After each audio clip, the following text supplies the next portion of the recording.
Ayan na yung mga ingredients natin, mga mixture natin. Ito yung dry, ito naman yung wet. Paghahaluin na natin yan silang dalawa. Ayan.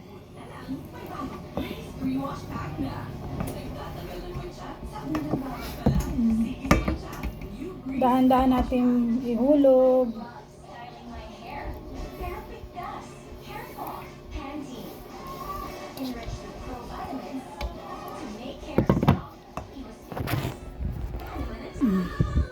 Yan na, haluin lang natin.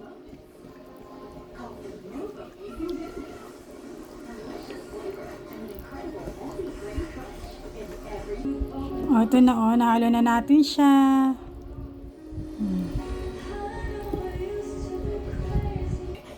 Maglagay na tayo ng margarine sa molder.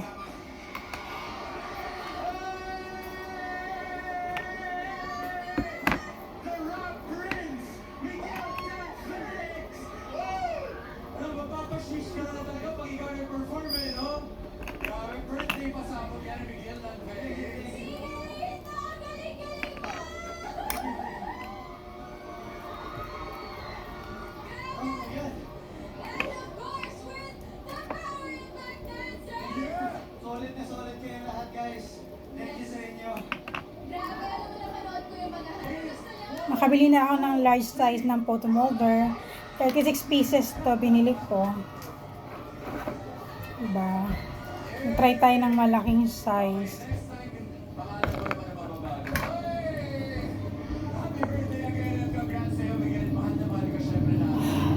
Nakakapagod gumawa ng ganitong pagkain. Tapos ang mahal na ingredients. Ayan na yung nilagay kong margarine sa molder. Ayan. Magpe-prepare lang ako ng steamer na papakuluan ng tubig habang maglalagay tayo ng mixture sa molder. Ay! Ayan, magpapakulo na ako ng tubig sa steamer. Maglalagay na tayo ng mixture sa molder. Gamit kong pangsukat 1/4.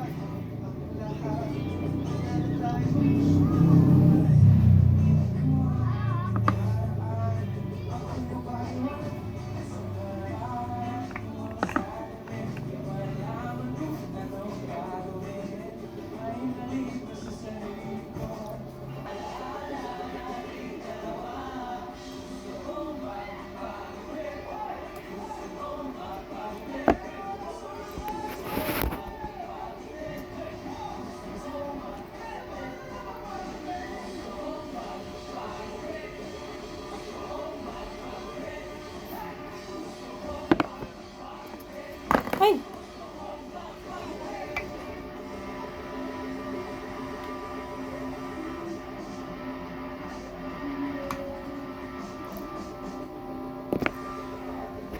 Ayan yun na, ilagay ko na sa molder na mixture.